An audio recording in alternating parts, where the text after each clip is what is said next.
listen to this podcast, you will be amazed. Play this any morning, any night, any day. We're the winning team, we were born to be brave.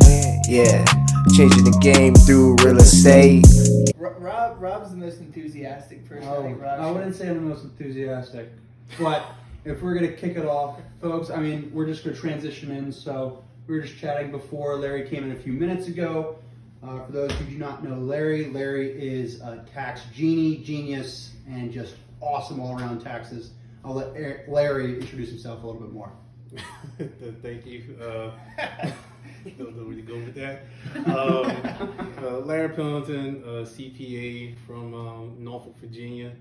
Born and raised here, and been doing taxes myself, dating myself for over a decade. Started investing in real estate myself 7 years ago now, and then 3 years ago, one of my mentors slapped me across the head and was like, "Why don't you just only work with real estate investing in taxes?" And I was like, "That's a good idea." So really converted. The firm is called PC Financial Services. Started with my partner Terry Conyers, who was a Class A contractor in the area. So then, like I said, we just kind of been helping people along this time, and then narrowed our focus down to real estate, and with some soul searching, kind of came up like my mission in life is to help as many people as possible achieve financial freedom through real estate and taxes. I see that as that path to financial freedom for a lot of people. So, and that's where we are today.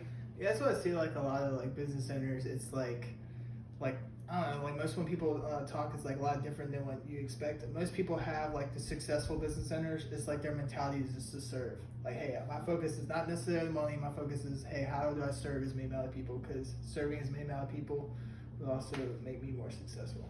Yeah. Plus, I mean, money comes and goes, and like I said, it's hard to. I mean, you hear about just like sad rich people all the time, but with everything that's going on like in the world and our community, it's like, okay, there's a lot of people that can need help.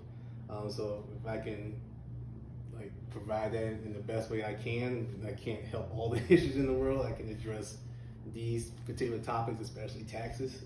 So then like I said, I like that to be my focal point. Yeah. I'm sorry. So when you were younger, were you like a math whiz? Were numbers like your favorite subject when you were in school? My dad has a story. My dad and my mom, I guess at some point when I was 6 or 7, I said I wanted to be a banker, and I guess it all started from there. And then I enjoyed numbers, but I really didn't know what accounting was, because a 6-year-old knows what accounting is. Got your fake little money in the grocery store. Yeah, so like I said, I just knew that my dad worked his ass off, and every 4:15 he's talking shit about taxes and either the Washington Redskins at the time. So it was like it was the two things he hated growing up. So I was like, I can't solve the football issue. I tried, but like the football issue, I can try to solve the tax situation. So that's why I kind of like started to kind of learn more about it, but I really didn't find my passion for it until I had a crush on the accounting teacher in high school. Oh. Didn't work out for obvious reasons. But, probably for the best. Yeah, probably for the best. Pretty sure Whitney's listening now. Hey, Whitney, that's my wife. Shout out to Whitney. But it kind of picked up from that, and then going into college with an actual plan of I'm going to be an accounting major. I'm going to learn this, and then kind of develop into how to be more of a tax expert along the way. And then, like I say, started to do more audits and whatnot. So how I prepare tax returns with that background is that I prepare taxes as if they're going to be audited, because, like I said, we're taking approaches that most people don't really use. Not saying they're aggressive, it's just a lot of people don't know certain real estate strategies, and if you're uncertain or the government doesn't really expect a lot of people to use it, so it's like, okay, they want to check to see if you got all your T's crossed and I's dotted. Like, audit's not a bad thing, it's just checking on what you already have done well. So unless there's actual screw ups, then we cross that bridge when it comes. Well, they say the IRS is like, you know how like normal parts in life, it's like you're innocent till proven guilty. The IRS is like you're guilty till proven innocent. Yeah, So that's a good way to put it. I mean, the burden of proof is on the taxpayer itself. yeah, So like if especially like say if you're running a tax business, but then you're clocking in 50,000 miles a year, okay, like you're there's going to be an obvious red flag. But if you're a realtor, then it may be reasonable. Depending, I know For a lot of sure. people, like they're driving driving for dollars and all that stuff there. So there are ways to kind of make sure like, hey, what's reasonable? Because that's the main thing. Is all this reasonable? Does it have to tie to the penny? You want to have as many invoices and receipts as possible. But like I said, you want to make sure that you're not overdoing it from any perspective there. So I guess just to jump right into it, I always wanted to know this question: like, what is from a CPA's perspective when like politicians and people talk about like tax the rich? What's your thoughts on that? So I have my own perspective. I'm curious to what like from your like tax knowledge aspect. Your point of view. Yeah. Yeah, I mean, I think it goes back to rich versus wealthy, where like rich is that you just have a lot of money, you just made a lot of money, but wealthy, like you probably have put systems and plans in place to actually take what made you rich and now made you wealthy and made your family wealthy from that standpoint there. So, and what comes with that is an opportunity to take advantage of the tax savings that the government is issuing out. So they are taxing the rich, like just ask any athlete, ask any doctor from that standpoint there, because they like if you're just having these high incomes, they're going to come after you from that standpoint there. But what people really want to know is like, how do the Trumps and the Kiyosakis of the world kind of try to make as much money, if not more, than anyone else, and not get taxed, because they're wealthy in a way where they're serving the country in a different way. Whereas like, okay, they're providing jobs, they're providing housing. They're people that are investing into food and energy and water, and those are different tax incentives that the government wants, because they want the private sector to help with that. Yeah. They want the masses to move a certain way. So one way to move the masses, give them a tax incentive. We need more people for the workforce, or people need help with kids, like give them a child tax credit. Want people to buy more houses, let them write out their mortgage interest, so forth and so forth. Same thing, like I said, you deal with those type of deductions, or like, okay, hey, we need people to provide housing, okay, let them potentially write off 10, 20, 35% of the purchase price in year one with certain strategies and standpoint there. So the tax to rich, I mean, is already there. It's just that, are you now mentally in a wealth state of mind where it's like you can now put the team around you and put the system around you so that you can now structure yourself in a way where like you're not seen as rich to the IRS. Yeah. And you mentioned Robert Kiyosaki. The one thing that like really like my aha moment when they were talking about like the 4 quadrants is like the it's E, or like the self-employed, business owner and investor. Are you able to like talk to us about like, hey, what's the difference? Like how much this person gets taxed based on the other one? Because I feel like that's the biggest misunderstanding. Like, oh, well, you said this person makes no taxes. Well, technically, that person makes no income. Like, they don't pay any taxes. Yes. And so, because I actually have a chart, and other CPAs see the same thing as well, where if you're looking at the quadrants, so the E on the top left, your employees, they're at least 30 to 40% of their income being taxed. Yeah. Once again, like your employee, you're not serving the country, you're serving your employer. Mm-hmm. So it's your employer's responsibility, like whatever perks they want to give. So that's where then they can pinpoint how much money that you're actually making. Also consider in mind that whatever your employer is making or paying you, your employer gets that deduction. Yeah. So that's a prime example there. The S quadrant, self-employed, ends up being somewhat, I won't say the worst, it ends up being a little more detrimental, where it's more like 50-60% of your income. Yeah. Because, and a lot of people fall into that trap, because they want to start a side hustle and they're making money, and then they realize that as an employee, you split your FICA taxes with your employer. Yeah. Now that you are self-employed, you are now considered the employee and the employer, so that full 15.3% of taxes all fall into your net income. Yeah.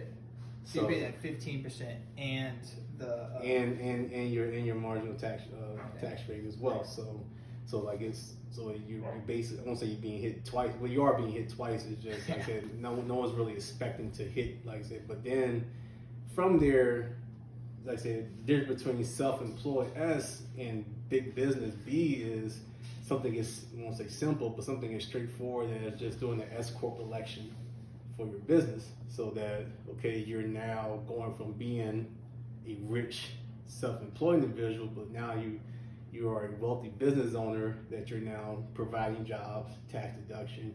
You're required to pay yourself a salary if you do an S corp election. So now you now take that 15.3%. So let's just hypothetically say you netted $100,000.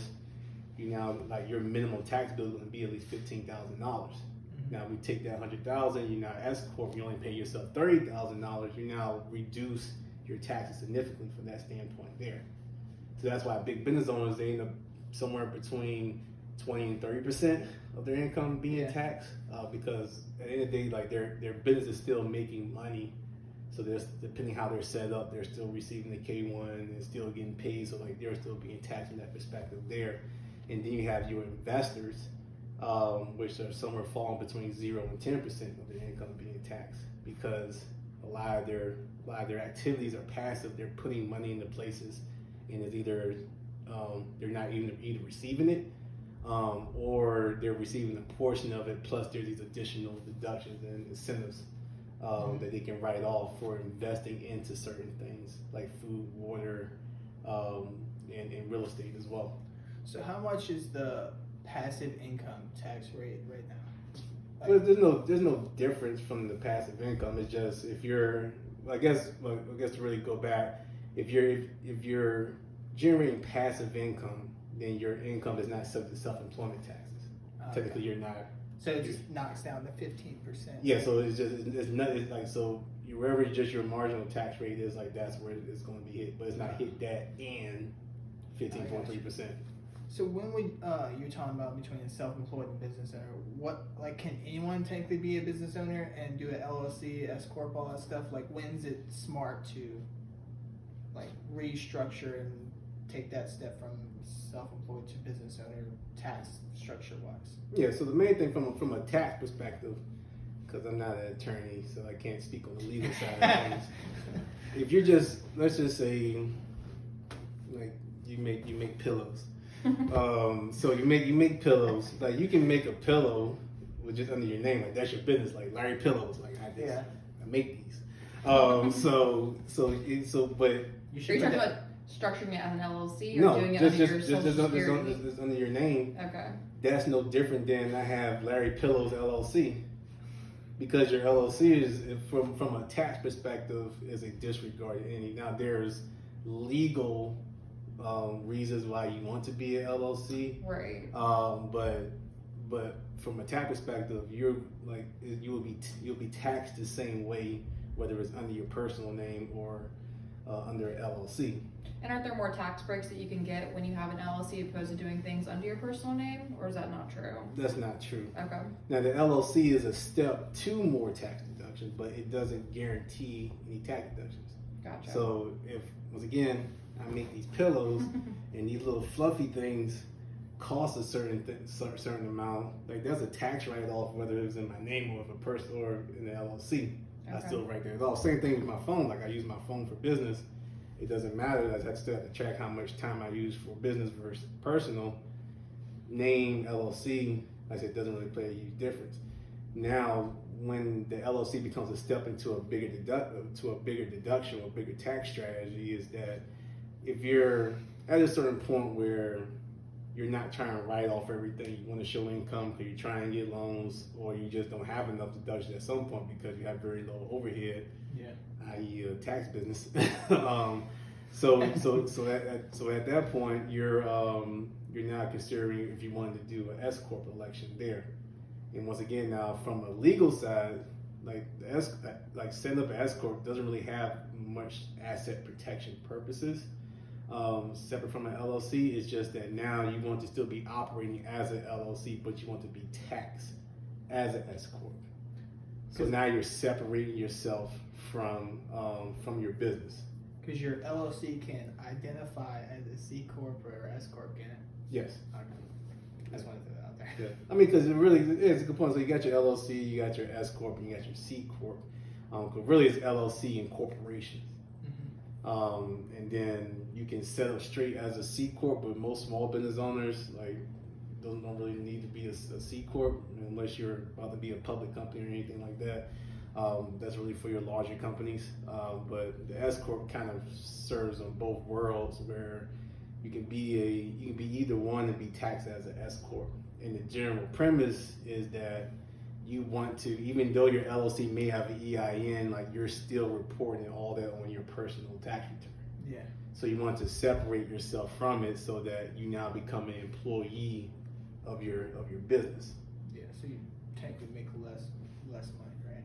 Not technically make less money, because you could still, so that $100,000 example that we talked about earlier, you could still have made that as part of it as a W-2 employee, and the other part as distributions to yourself. So you'll still receive a W-2 and you receive a K-1. It's just that now that K-1 isn't going to be hit with any additional FICA taxes there. Mm-hmm. Same thing, because all that is wrapped up into your W-2 or your paycheck that you're paying throughout the month. So you're not going to see that huge jump in your total tax in that particular year. Yeah, at least for like self-employed business owner investor, at least you can deduct your expenses, because it doesn't seem like there's any benefits of to the employee. I know people talk about going tax exempt, and I'm not even sure what if that's beneficial or anything like that. I was just curious. Because I hear the horror stories. I went tax exempt, and then I have this huge tax bill, and then my response is, what were you expecting? Yeah. You had no tax. Because I like the strategy, and people, a lot of times people get it from the whole Grant Cardone, where he just tells people just claim 20 exemptions and don't have any taxes taken out, which is cool. It's fine. That's step one of a bigger strategy of you better have an asset to buy that's going to offset the additional income that you make from that perspective there. So as I said, I think just a lot of times, and I watch YouTube videos and all the gurus out there. So people get part of the story or part of the plan, but here's the full picture of it. To go tax exempt and not get hit on the back end, there has to be something in the middle. Yeah. Whether it's you're throwing money into an investment or running a business where it's just you're just kind of starting. Also, there'd be a lot of startup costs with no income coming in, or you're buying real estate and taking advantage of certain deductions there so that you can offset that bill on the back end, because that's coming. They haven't forgot that you went tax exempt on. They coming on the back end. So you technically can just even if you're an employee for business, say going tax exempt, and you can pay your taxes at the end of the year, and the IRS ain't gonna come break down my door. And as long as you pay the bill at the end of the year. Let's say it all depends. Do you want it in bite-sized chunks, or do you want it in the huge chunk of the end? Well, that's what I was going to talk about, was the structure of the pay structure, quarterly taxes. If you're self-employed, do you have to pay quarterly taxes? They give you little stubs and say, okay, based off last year what you made, you owe this every quarter. Mm-hmm. And then they'll say, okay, you either get money back or you still owe money, or can you just pay at the end of the year, whatever, once your taxes are done? Yeah, I mean, if you're set up to do quarterly tax payments, you're supposed to pay that. But also keep in mind it's the estimate of based on what your business is making, right, from that standpoint there. So what you're also having to factor in is all your deductions, not just focusing on your income, but the expenses, the mileage, everything that would have been reported on your year-end tax return. Mm-hmm. You need to be factoring that into your your quarterly taxes as well. So like I say, yes, it's required, but it's like, okay, you may have made $10,000. Doesn't mean you need to estimate taxes on that $10,000 for the quarter. Like, what was your expenses? Right. To factor in as well. Are you going to have an investment? Okay, what's that investment? So we can now factor in what those potential losses are going to be at the end, like throughout the whole year. So it's just kind of it's not just looking at it. I tell people there's an ecosystem when it comes to your taxes, and like one thing here is going to affect everything else. It's just making sure you have it all in place, and there's a lot to juggle especially if you're a business owner and you're trying to make money, you're trying to reduce expenses, and then you got to deal with taxes. Trying to keep stuff coming in the door you gotta too. keep stuff going. So like it's tough to do this like by yourself. Yeah, absolutely. Like I have help with bookkeeping because like at some point I can't be in the weeds in my own. Like even though I'm an accountant, like no, I got another one. You're gonna work on your business, not in it all the Yeah, time. that general premise there. So yeah, it's lot to factor in. So if you're gonna break it down, like if let's say for instance, like you were a military man and you were wanting to go tax exempt, how would you structure that part with like going tax exempt and using is there any advantage to that and using that tax you were gonna pay, trying to find a way to maximize that? Or Yeah, so like once you look at it, I'm gonna go tax exempt, I'm gonna get this amount of money per paycheck. I can build that up. I can buy this quad or fourplex or 4-unit, whatever. You know, you got people all over the country, so everyone has different terminology. Different terminologies on how they say a fourplex. Yeah. And then like, hey, this is 2022. This is the last year of bonus appreciation. Do I then do a cost segregation study on that? Drive up depreciation in year one. I was managing it, or I was doing property management on it, so I can prove I'm a real estate professional, and material participated with the property itself, so that now I have these huge losses that's now going to offset the taxes because you're going to see the taxes on your tax return. You make sure you have the losses to offset them as well, because the income doesn't go away. It still has to be reported. It's just that you have this offsetting loss from year one of your property that's going to play a factor there. Gotcha. And then, okay, are you confident to do that again the next year? But for 2023, the whole bonus appreciation phases down to 80%. Is that going to give you enough? Where it's like, okay, I may need to get some withholdings like back in, and kind of, like I said, it's always going to be ups and downs. Like it's never going to be just a set it and forget it for 5 years. Like no, we're going to have to keep adjusting this stuff. Because the true thing you're attacking is that you have a W-2. Like that's the part that's always going to be an issue out of all of it, but that's your main source of income for a lot of people, which is fine. Like I said, not saying anything wrong with that. It's just how do we now attack that? How do we now apply other strategies that can, one, either increase your income that's less likely to be taxed, or two, increase your income as well as create losses to offset against your W-2. Can inflation be a loss? Because that's waxing a lot right now. What is it like? What 8? What are they saying? 20? Who knows what the inflation rate is right now? That'd be a great offset. Well, they gave us a 3% pay bump for talking about military guys, which is really funny considering the inflation rate that we're seeing. They gave us actually like $100. They're like, good luck, good riddance. Unfortunately, I mean, in a way, yes, because all your other expenses increase with your business. I mean, let's say if you're just paying for groceries, then you just that loaf of bread just is what it is at this point. So or gas, right? Yeah, gas. But I mean, gas, depending on you writing off your business vehicle, then you got that. Even bread was like, okay, are you buying bread for business lunch? Like it'd been nice to have some bread here, some cheeses and whatnot. We'll get some bread and cheese next time for you. We'll keep our receipt and we'll file it. But yeah, so it's just, so inflation does play a factor where it's like your expenses are increased, but most likely it's going to be offset by the fact that your income is going to increase. You probably increased your prices because everything else, like everything's going to go up at that point. So yeah, it's like inflation does play a factor to people's taxes. Yeah, because I mean the biggest like hurdle for even for me, it's like, hey, you make all this income, but then at the end, like the biggest thing holding you back is all the taxes that comes in the year. So like even okay, so we talked about employee, like what's some of the advantages you can do for that. So like self-employed, when you go buy, like for instance, like real estate, what can you write off as like a self-employed person and say, I'm gonna buy this investment property? You can't just write off the entire amount. Can you, like, how does that work out? Seems like I should, but You should, yeah.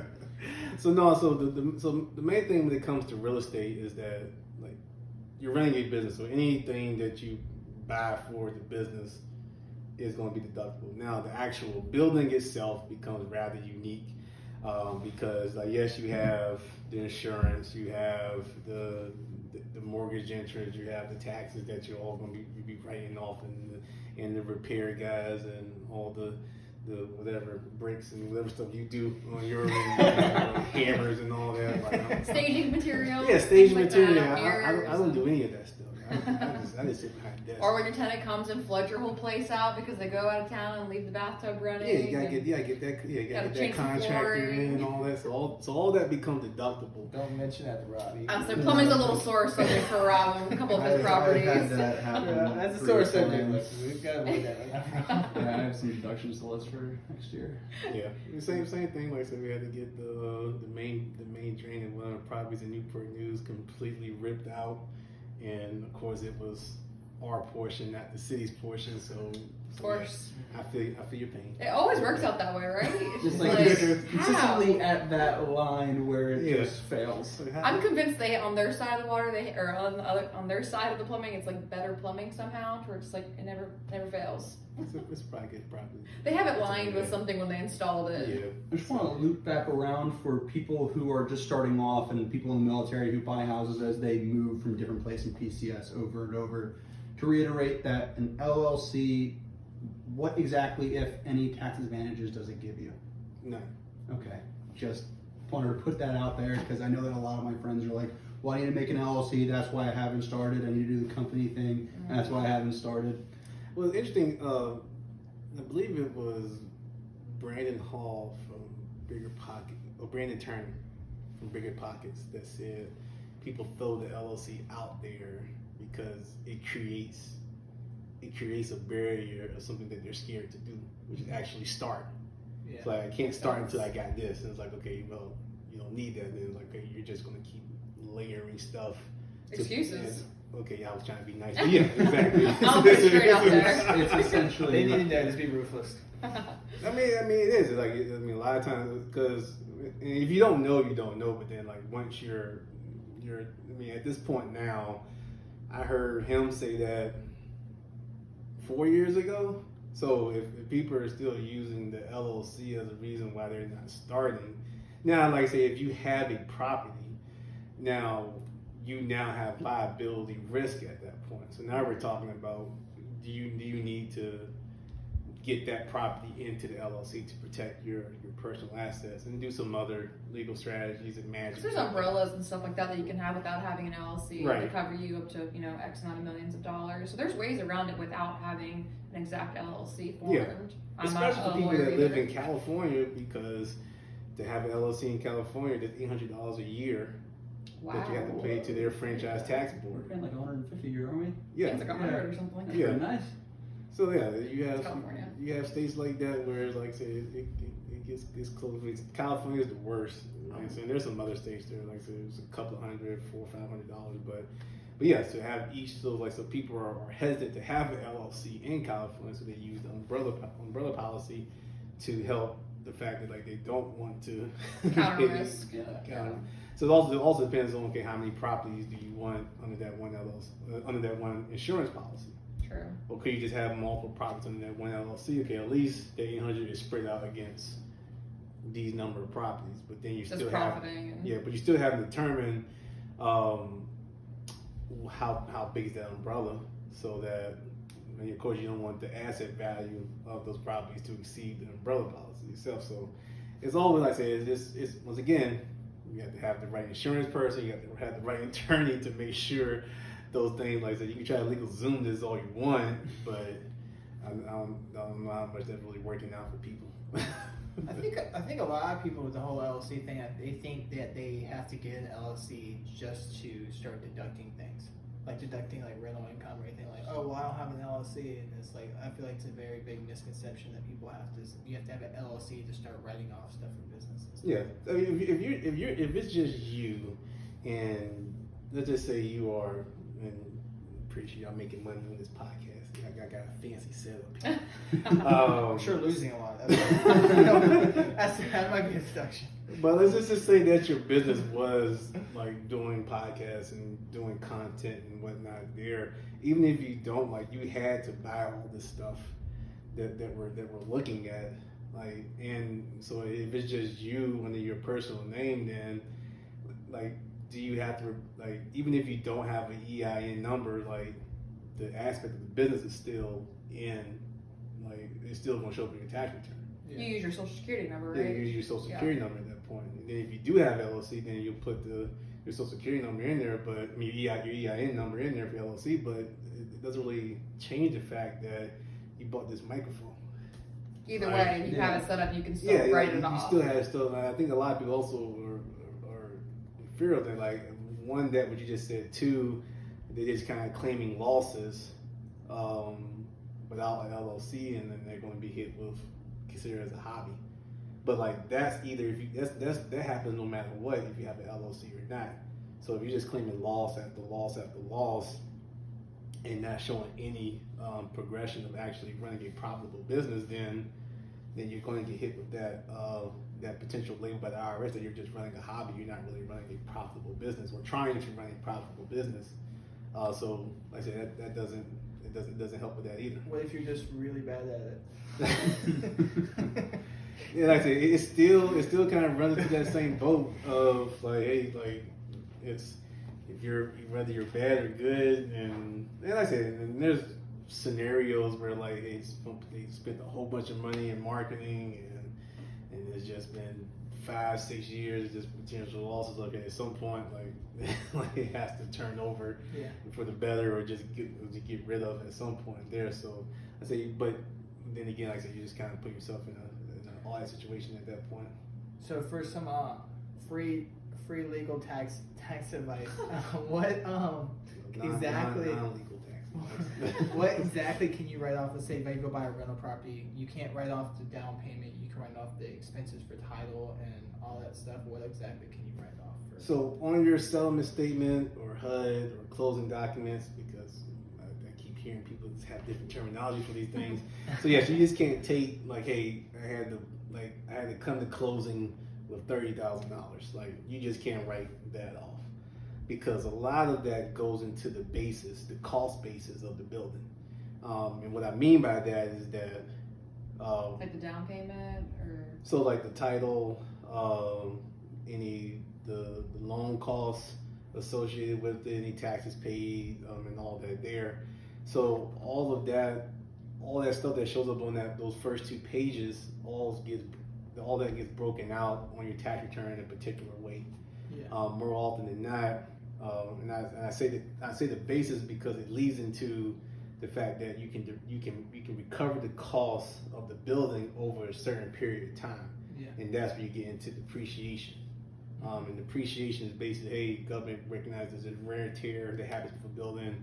Also to incentivize people to buy investment properties to rent out, to fix up and all that.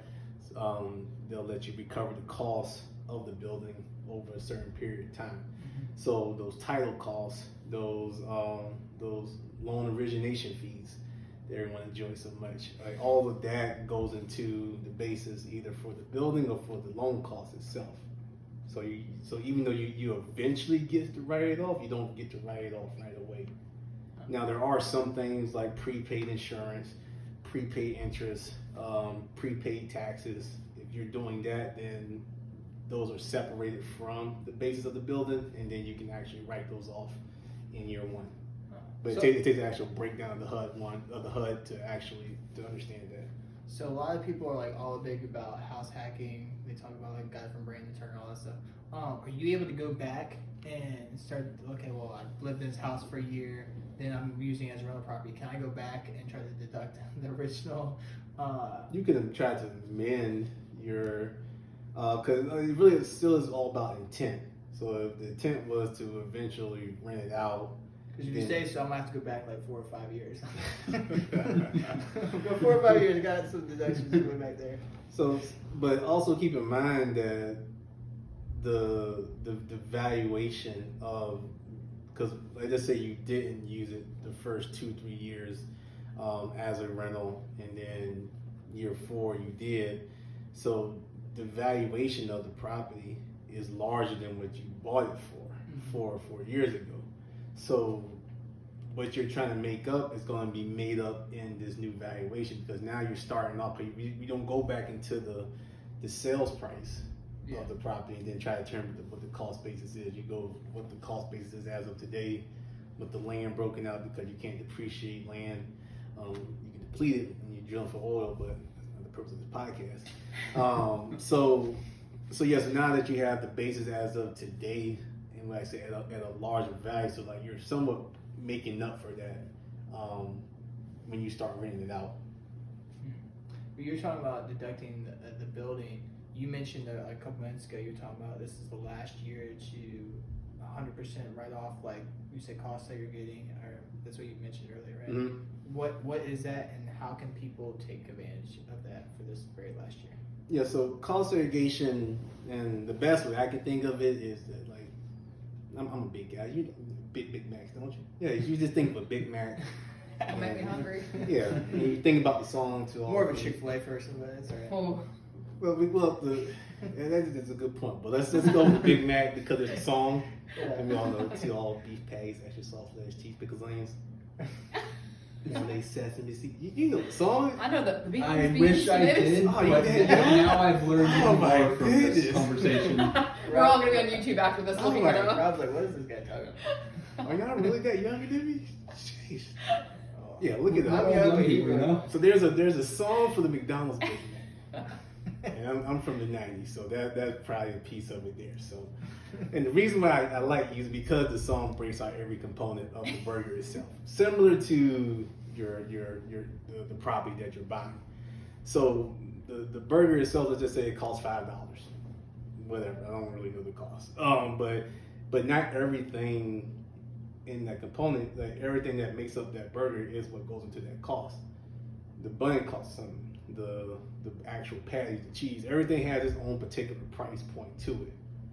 Similar to a building, like there's a roof, there's windows, there's carpet, there may be ceiling fans. Kitchens, Kit- baths. Yeah, so even deeper than that, you have the flooring for the kitchen, you have the plumbing in the kitchen as well, and all the bathrooms. So what the cost segregation does, similar to the Big Mac, is that it takes all the components of the building itself and it breaks it into different categories. Because if you just take the cost basis of the building and just plop it on your tax return, you have to depreciate that over 27 and a half years. Which is still, let's say you're still getting the non-cash deduction, which is still great, but you have 5-year property in there, you have 7-year property, you have 15-year property in there. So if you're not careful, like you're automatically like losing out on tax deductions because you haven't taken the next step to maximize the tax savings within your building. So once you get the cost segregation study done, and you have, let's just say there's 27, 5, and 15-year property. Let's just say there's 3 components. So you already are depreciating, I won't say 2/3. Overall, let's just say it's 30% of the building is going to be 5 and 15-year property. So you're already depreciating at a faster rate than 27 and a half years. Yeah. So, and that's like, so we haven't even gotten into bonus, we're just talking about just accelerated depreciation because you have stuff in its proper components. Now, with the 2017 tax changes, that's what I tell people, if you was just from a different planet and you was just dropped into the United States in 2017, 2018, like, you'd be hard pressed to not think that the president was some type of real estate person. Right. Because there was already a lot of tax benefits for real estate investors. He just poured fuel to the fire that was already burning pretty hot already.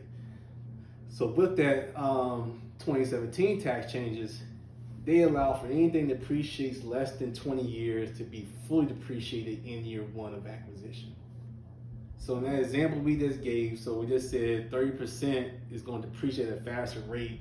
We can now say that 30% can just be completely written off or fully depreciated in year one. So that's a huge deduction when you're saying 30% of your purchase price Yeah. has now just been depreciated from there. I can't say really expense because their depreciation recapture, but like I said, we can cover that down the road. But at least up front, you get this huge tax write-off for just acquiring. So like I say, if you are able to house hack or take a property that you just moved in and then you had to move out quick, but you want to rent it out or buy an apartment building, whatever, you're able to now potentially see some losses on your tax return to offset your W-2 and other income as well. Yeah, it definitely changed from like that perspective to now they want to do like unrecognized capital gains. I was like, I don't know how they could do that. That's just gonna cripple everything. Well, so they were trying to push. They've been trying to push like taxing unrealized gains. So like with your stock, like I said, you checking your stock and it's going up and down, and by the end of the year it's up. Let's just say 20%, whatever. I know that's great, but I just throwing out a number. Okay. But you didn't receive that money. You just got this nice thick packet from Merrill Lynch or Fidelity saying that your account is up 20%. It was like, great.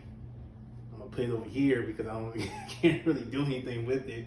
So they're trying to tax you on that increase. So would that also apply if my property, let's say it gets appraisal every year, and let's say, for example, one of them went up 50 grand, I'm gonna get taxed on that 50 grand that I haven't even pulled out yet? And that's part of what the backlash that they're getting is that you're trying to tax people on something that they have not received. It's not real. But if I do, let's say they tax me on it, and 2 months after they tax me on it, I pull the money out. Do I get taxed now on those actual gains after I got taxed on the almost actual gains? Well, the gains, I'm sure you probably do. but the gains that you're talking about is really more for when you pull the money out. You're just talking about from like a cash out refinance. Well, Or even the stock. Let's say the stock goes up 50 grand, and then I get taxed on that unrealized gains, and then I take it out. Am I going to get taxed again? Potentially, yes. Well, I think the reason they're doing it is because they see Elon making a difference. They're like, oh, this guy's $200-something billion. Let's cut that 20% before he even sells it. Just take it all. Yeah. So like I say, it's rather because the other side of it is that the market can actually go the opposite way as well and be down 20%. Are you going to get the realized loss on it? I doubt it.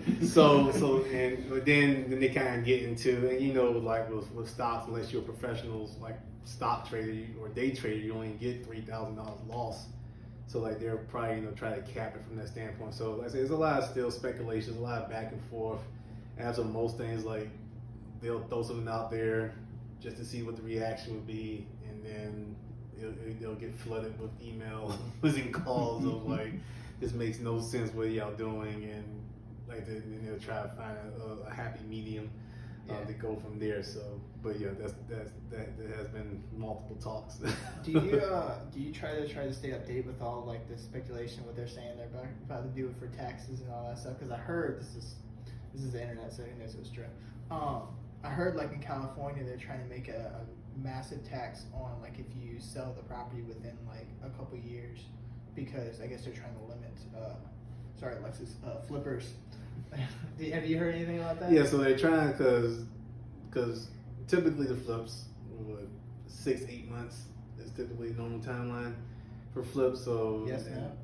I mean, for a pretty big flip. I mean, maybe from like the time when you buy it to when rehabbing and selling it. If it's it could be quicker, but it's less than 12 months. Absolutely. So then that's all subject to it's called just all short-term capital gain. Really, it's just your ordinary marginal tax rate at that point. So and then people typically like to hold for at least a year if they want to do the tax savings, and then they'll get the benefit of long-term capital gains, which is only 0, 15, or 20% from there. And a lot of people typically fall into the 15% range from that standpoint. So what they're trying to to do, or what's been what's been discussed is that Don't break or hurt now. I'm not moving to California, as long as it's not Virginia, I'm okay. it's more of like, hey, let's. There's a lot of people who are just holding properties for just a little over a year to get the long-term capital gains rates and Check that box. Yeah, so they're like, let's cause at some point they can't really go after people who had properties for over a certain amount of time. So yeah, like I say, it's been talks over something like that. I'm not sure how much tread that will get, but like I said, it's a lot of times it's a lot of talk.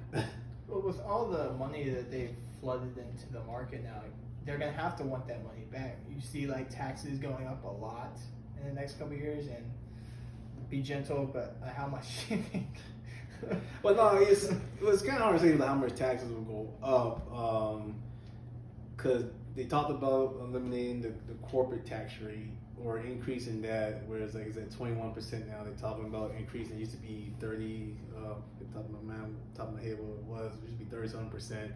Talk about increasing that. They talked about eliminating people being able to self-direct funds. Like self-directed IRAs. Yeah, they talked about that. That got a lot of pushback, and they ended up removing that off the chopping block. They're just trying to get the little guy. They're trying to screw the little guy.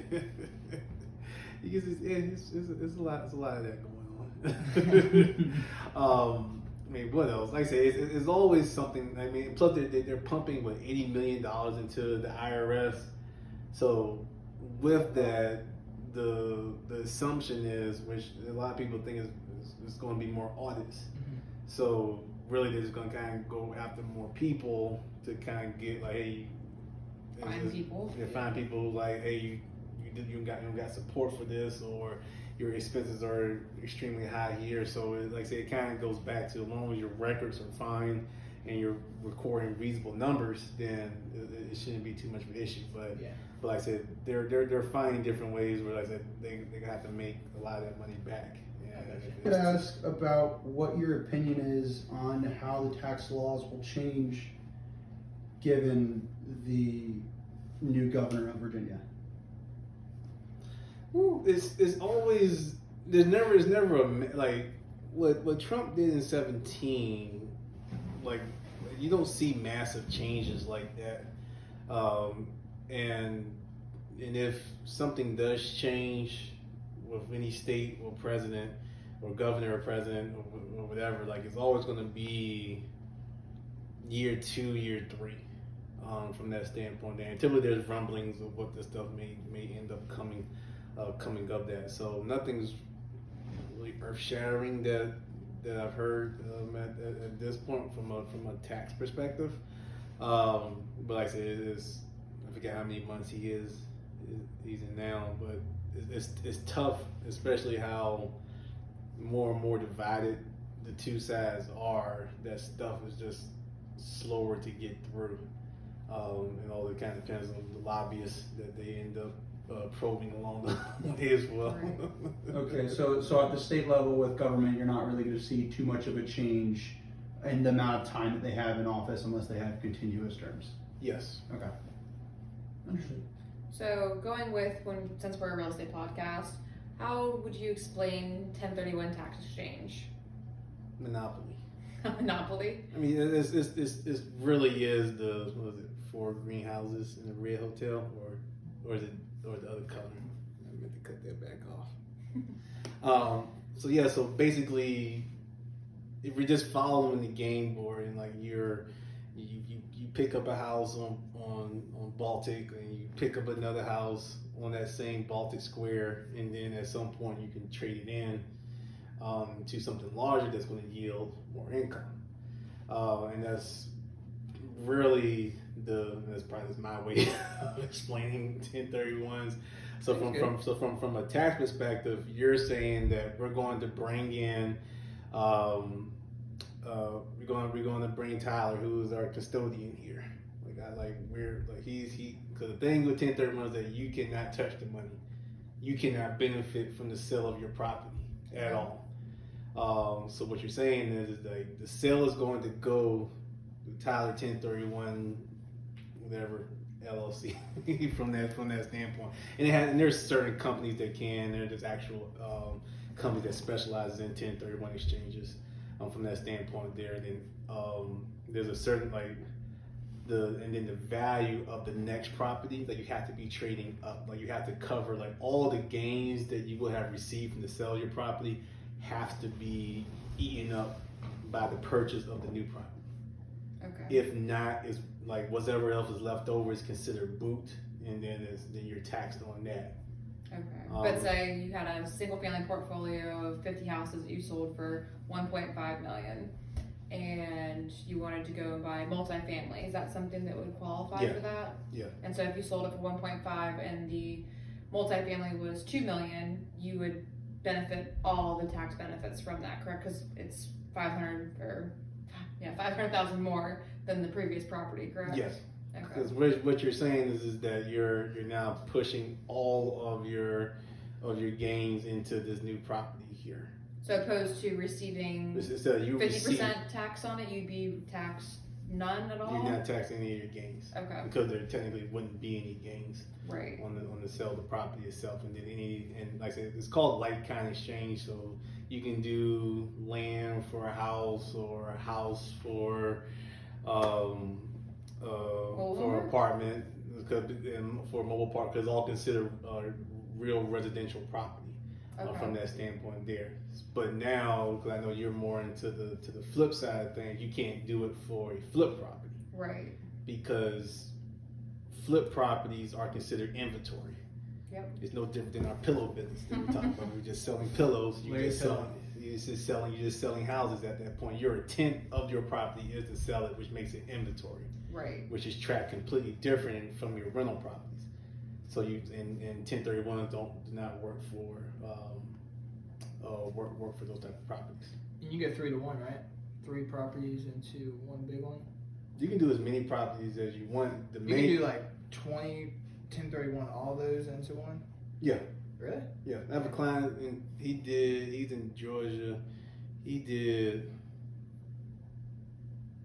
12. I think it was 12. Dang. He did 12 properties to buy one apartment building in Tennessee. That had to be like because you have to have a 45-day identification period. Yeah. It'd be hard to get them to all sell. Yeah, so you're trying to tax. Portfolio. You can sell it as a Yeah, portfolio. You're selling it. You base it as a portfolio. Like I said, I forgot where the properties all in Georgia, so they were like 20. Like he bought for 20, 30,000 each. From that standpoint, like man, this is. Yeah. This is what maybe it's about is how cheap the properties are. So him able to kind of find something large enough to cover the valuation of all those properties wasn't that difficult for him. I think he went through the process of he actually found the property first, and then he went through the process of packaging up everything. Mm-hmm. That was more like kind of a personal relationship he had with the owner. So it was like he had time to. Hey, let me get this all ordered. Let me get the 1031 company involved and all of that, so that all the documents are typed. We already got the property identified, so the whole 180-day window wasn't going to be an issue for him. Yeah, I know. I was talking to a girl at our Resolve meetup, and she said that I guess sometimes like the 1031 exchange, like the cost of that can be somewhat expensive, so it might not even be worth that. How much are like 1031 exchanges that usually cost to get a custodian to do that? It depends on the property, how many properties, the size of the property. Is it a percentage basically? It could be a percentage. It could be a flat fee, depending on the custodians that you're working with. Because also, because the premise is that you don't want to recognize the gains. So, because there's multiple ways, we can discuss all different ways to offset it, but we'll just go over 3. So we have, if you have a rental property and you've been unable to claim the losses on the rental property because you're not a real estate professional or you make too much money, so you're capped at how much of those losses you can offset against your W-2 active income from there. So you have all those losses built up. Now when you sell the property, all those losses now become active, and they offset the gain from the sale of that property. So you may have enough losses to offset the gain, built up losses, I should say, which is called suspended and roll forward. From there, then you have the 1031 where you're saying all the gains are kind of wrapped into the purchase of this next property. So you have that aspect of it. And then you have the cost segregation strategy of you sell the property, you have this gain on your books, you buy the new property, you get the cost segregation, you drive up your depreciation, which is going to lead into your losses, and you have those losses to offset the gain from your property. And there's other methods, like I said, but those are three of the main ones that real estate investors are using. You mentioned a couple minutes ago, you're talking about being a real estate professional. I know there's some tax advantage for being a real estate professional. Do you have to make a certain amount of money? Like, what classifies it a real estate professional for tax purposes? Yeah, so real estate professional is really based on time commitment into real estate, as well as in comparison to other businesses or work that you're doing as well. So the criteria typically is more than is everyone here's about 750 hours, but you at least have to work 750 hours in a real property trade or business that you own at least 5% of. So I run a real estate tax business, but I'm not dealing with the real property itself. So those hours of my business doesn't count, unfortunately. But obviously her hours with flipping houses and staging and the stuff you do on cabinets and all that still becomes the demo work. Yeah, so all those hours would count. But then there's also the more than half your work time in that real property trade business.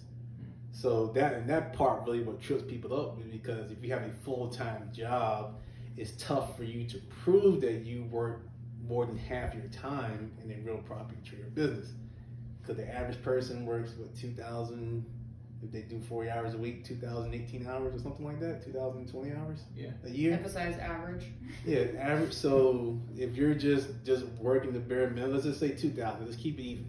Let's just say 2,000. Now you're going to tell the government that you work 2,001 hours in your real property trade business.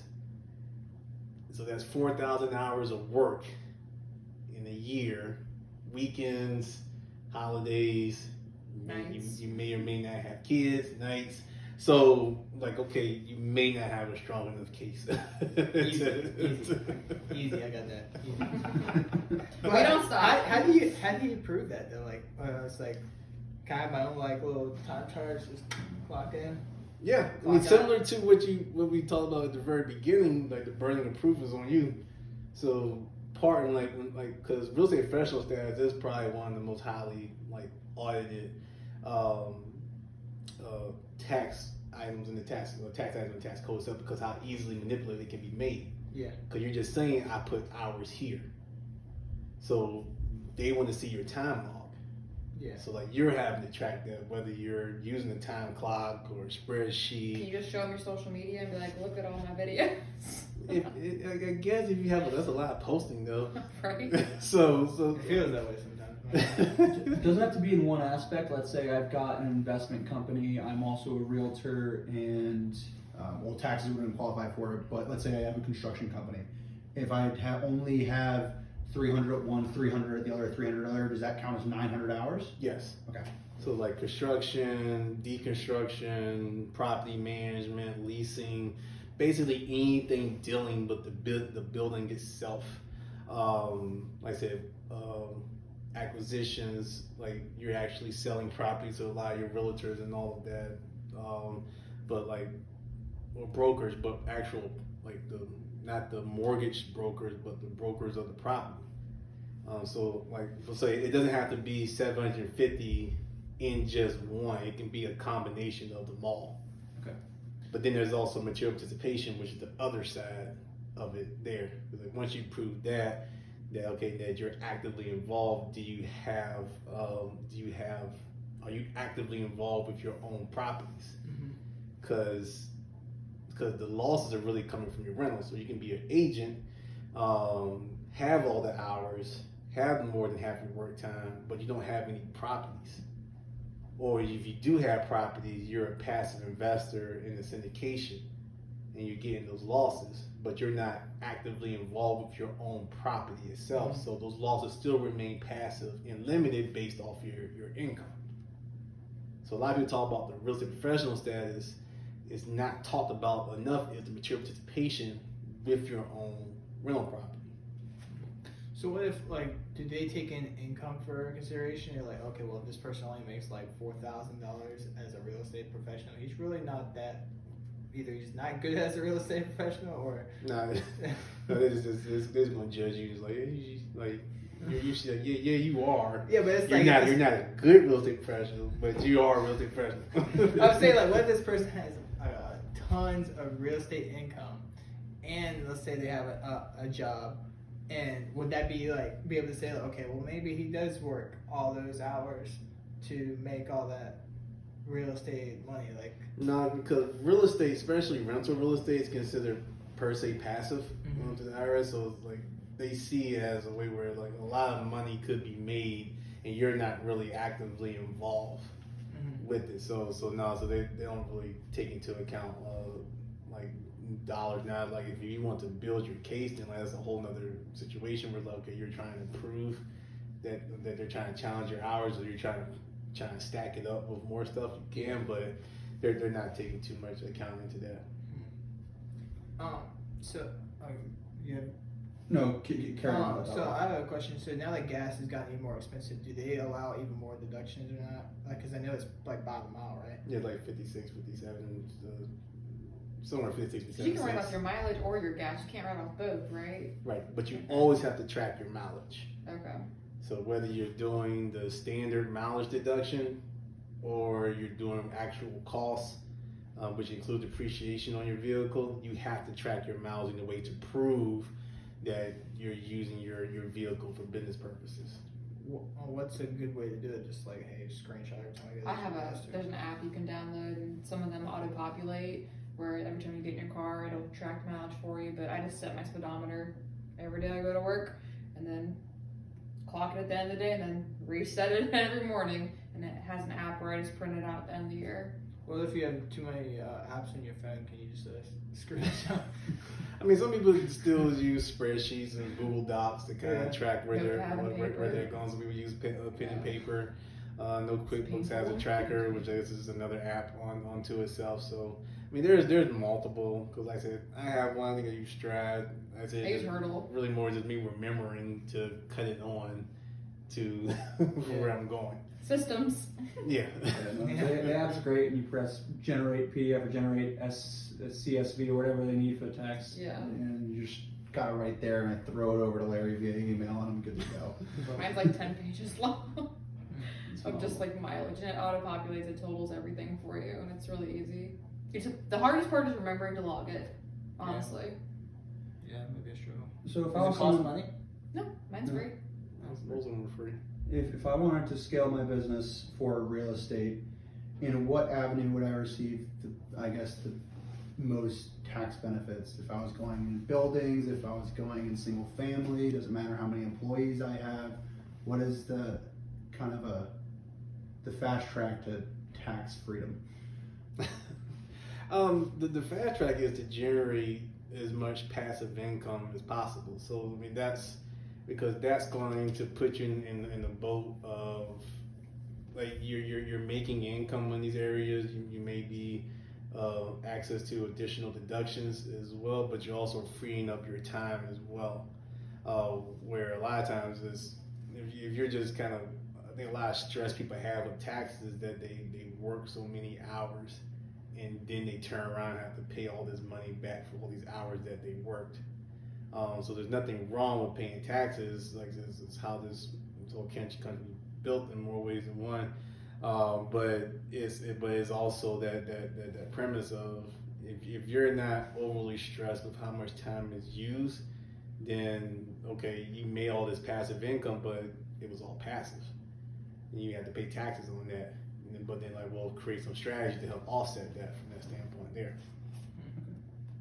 So I know you're a tax expert. You also invest in real estate. What opportunities are you looking at for investing wise? It's now just cheaper to build. So I mean, at this point, because the market is always shifting, it's always going to be.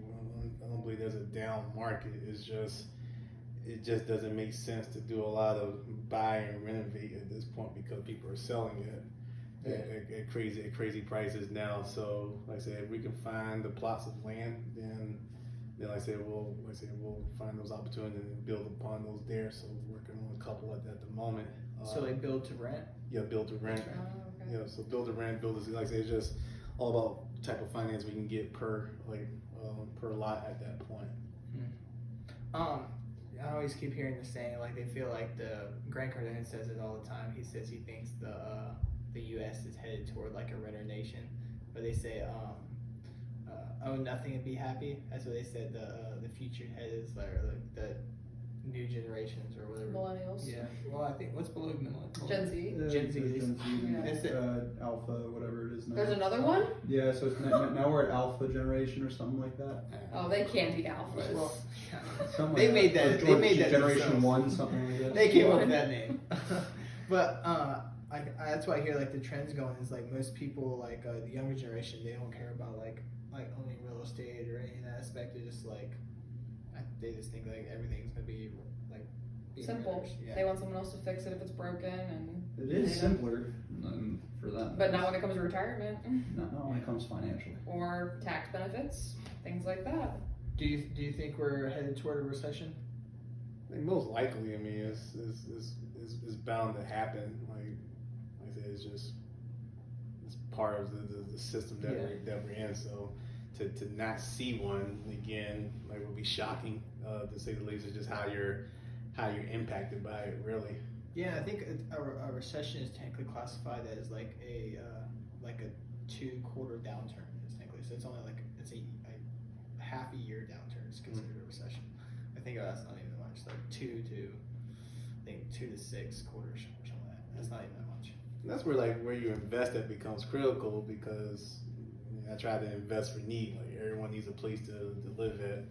And until they do something with the tax code, everyone's going to need their taxes done or strategize from that standpoint there. So it's just kind of where I like invest my dollars and my time at for the time being. So I don't really get too much into stocks, and I'm kind of behind the 8 ball on that and crypto and all that good stuff. So I said, until it actually becomes or show trends of becoming a need, then like I said, that's what I try to focus on. So you don't know anything about like crypto taxes and how that works? No, I stay in my lane. lane over here.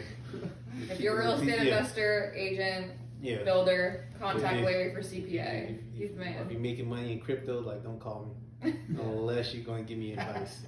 Yeah. Then call me. Not gonna buy any like NFTs off the internet of these like The metaverse? All those Bored Apes or something like that. If I you don't could know about afford board Board Apes right apes. now, that'd be sweet. Yeah. Anyone got about $800,000 to drop on a picture? Yeah. Sure, why Let not? me know. Yeah. Wow. I'll raise capital from it for sure. Yeah. I'm really glad like I had the opportunity to meet you, because we met originally at our Resolve meetup. How did you and Rob? I met Larry at a Think meetup. Yeah. Yeah, through mail. Through Mel and through Sean. Okay. I think that a little combination too, because Mel brought me to Think, and then Sean and you came in, and I was like, oh, that's the guy everyone's talking about for taxes. See his name blasted on Facebook everywhere. Who do you use for your real estate CPA? Larry Pindleton. When is the next Resolve meeting? So next Resolve meeting will be May 19th. It's a Thursday at 6:30 p.m. Wasserham Brewery. You coming? What was the date again? May 19th. May 19th. Check your schedule, let us know. Thursday. Yeah. We try to keep them on Thursdays. But I'm joking because I actually can't come. So. you can. No. You can't, you know? That's okay. Well, Larry, is there anywhere else we can find anything more about you, like your social media, websites? Nope. I'm on Facebook. I'm on Instagram. I'm on LinkedIn. I think I'm on Twitter. I don't think I may have retweeted something. Okay. TikTok?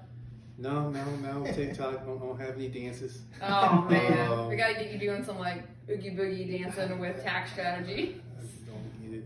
Like it's like weird. Like people, the box shows up here and the person's like pointing this way. It's like, so bad. Like that's just not me. So, but yeah, like I said, I mean, I'm happy to like chat up and meet whoever. Like I said, all my social contact information is there to be shared. So I get texts and emails all the time. I get phone calls, but I don't recognize numbers. I don't answer numbers I don't recognize. So it's So best, text you or leave a voicemail. it's best to text or leave a voicemail because I will watch the phone ring and not answer because I don't have the number saved. So it's just it's just me. But yeah, like I said, appreciate the opportunity to come in and add value and see our nice setup here. The fancy couch and pillows and stuff. So Larry Pillow. Larry Pillow 2023 coming to a That's store your near new you. business venture. Yeah, Larry Pillow. I'm gonna put that on the shirt. look into it. So But Thank you so much for giving us the time today, and we really appreciate all the knowledge you bestowed upon us. thank you, thank you. Boom. and Clap again to cut this. but speaking of our Resolve meetup, so I met Larry through the Resolve meetup, met Rob through the Resolve meetup, I met you. Tyler through the podcast. I was like one of the first people you interviewed, and then I introduced you guys. Rob and I met on Bigger Pockets. Yeah, I was annoyed that there weren't very many meetups. I realized you can't really advertise them very well. On It's Bigger like Pockets. anywhere you, and pretty much only people care about is Bigger Pockets, so you try to post it and just take it down. They said we were going to overrun their forum, so they removed our first post that had like 50 or 60 comments on it. Yeah. Oh wow. And like it kept on growing. Like a year later, they're like, "Sorry, we had to take it down." I'm like, "What?" It wasn't even a year later. I think it was a couple months after, because we've just known each other for like a year now. Oh, that's true. Yeah, I didn't realize how Because, long damn. it was. I know. We did a lot in a year. I found my CPA through the meetup. Found both my partners through the meetup. Found my property manager through the meetup. Yep. And my business line of credit through the meetup. I've met some So- wholesalers that have come, and Yeah. we had I've made friends. We've kind of established like a little family. Resolve's not just like a real estate meetup. It's really a family and a great network. So lots of fun people. Come and see us. So sweet.